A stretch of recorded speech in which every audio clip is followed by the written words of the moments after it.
Hey guys, welcome back for a very special episode here at the Hillside Garden. We are at my urban lot that I'm trying to renovate. This was neglected for many years, and let's go ahead and take a look at some of the progress I've made here.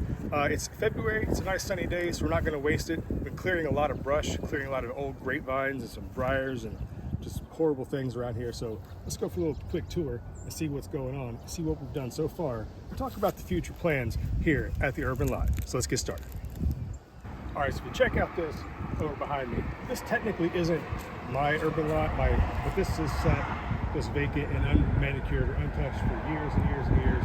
And you know what? I got kind of tired of looking at it, so I've chopped down tons of grapevines. This tree up, you can see, is just absolutely just covered. I kind of walked in there, found the roots, severed them off the ground. So eventually they're going to die off, and I'll be able to pull most of these vines out of the tree, which it just looks unsightly. I mean, you can tell the road's back there. This is a pretty busy intersection, so apologize in advance for any noise or cars in the background. But you know, it's all about just doing a little bit at a time. I've been out here probably an hour's worth of work today, and made a huge difference. So if we kind of look over here, this is a mulberry.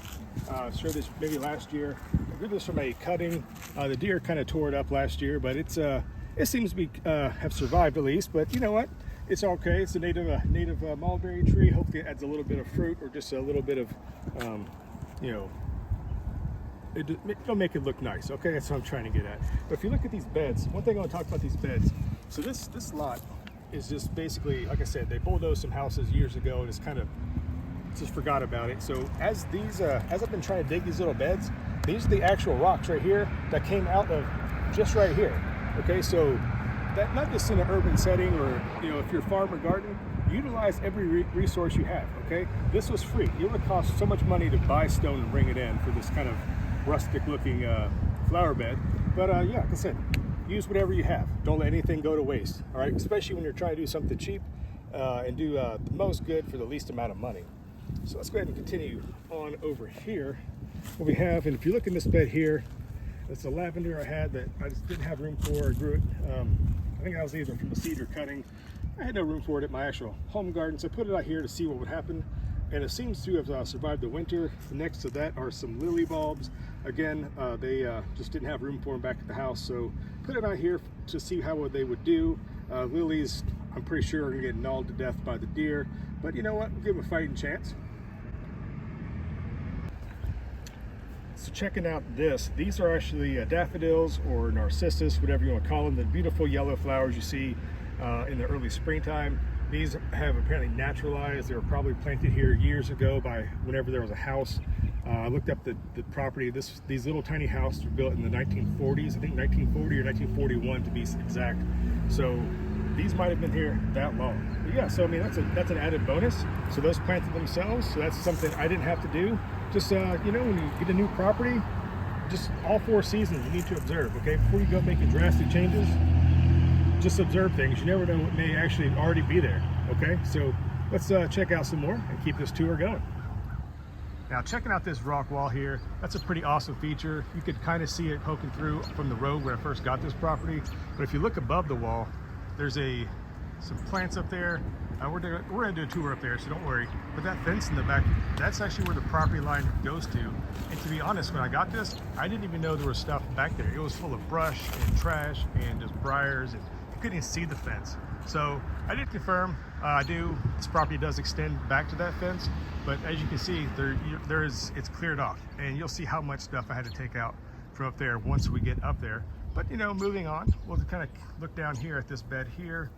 Now, these are 2 more beds. This one here and the one back there, again, are from the rocks that I dug out of this soil.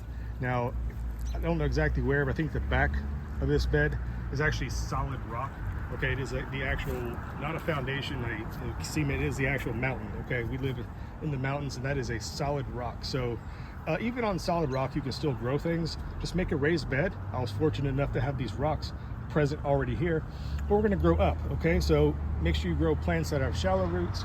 You'll do just fine. Okay, so looking back here, one other bed, I had some tropical plants back there, some canna lilies, and I believe some of them may have actually survived, which is pretty awesome. Consider I did this, again, this whole area was just an overflow of what I didn't have room for at my actual gardens. Okay, so this was just kind of a last chance kind of garden to see what will actually survive, what will grow.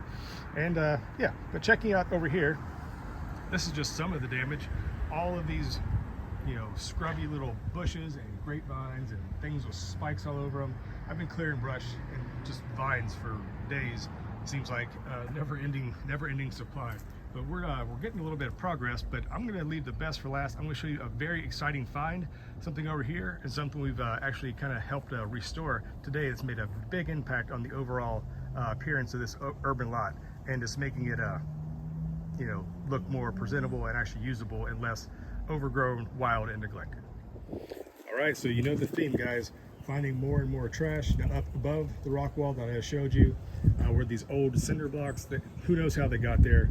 I think they were kind of, some of them were arranged to look like they were seats, or people hiding up in the woods, probably doing things you don't want to know about, right? But anyways, again, repurposing these old cinder blocks to make this kind of a raised bed between the cinder blocks and the existing cinder block wall back there. So yeah, definitely gonna try to do something, beautify it, maybe get some sunflowers or some bushes that'll actually kind of shade out and kind of block out the wall, because it isn't the most sightly, you know, but it's doing a function, which is fine. But you know, putting something in front of it, if you have something at your house, your garden, your farm, whatever, plant something beautiful in front of it. Nobody has to see what's behind it, you know, and you can make it look better. So just a little bit of work can go a very long way. But let's go here and show you the most exciting part of what we kind of uncovered today, what we've kind of restored. So you see right here, now I don't know if I mentioned this in the summertime, but we didn't even know there was a staircase here. It was so overgrown with just vines and brush and just everything. We didn't even know there were stairs here. So we kind of continued this line. We uncovered this here, and we've replaced all the existing bricks and some stones there to make it kind of you know, try to restore it to probably how it used to be 40, maybe 50 years ago. That's a big sign. So before and after, as this place was just a completely wild, overgrown, neglected, just urban blight, really, slowly turning into something more beautiful and more usable. So there you go. So that's just a quick update here in February of 2023, how the urban lot's coming around from a neglected piece of just forgotten piece of land in the middle of the city into something hopefully beautiful and something much better than it used to be, which is what I encourage everybody to do. Every day you can do something little to make something a little bit better in your neighborhood, your community, your home, your garden, your house, your family, whatever it may be. So find that one thing and go out there and do it, guys. Don't waste some sunshine sitting inside on your phone. Get outside and make the world a better place. All right, guys, so from the urban lot here, from the Hillside Gardener, I'll catch you guys later, okay, guys? Thanks for watching. Bye-bye.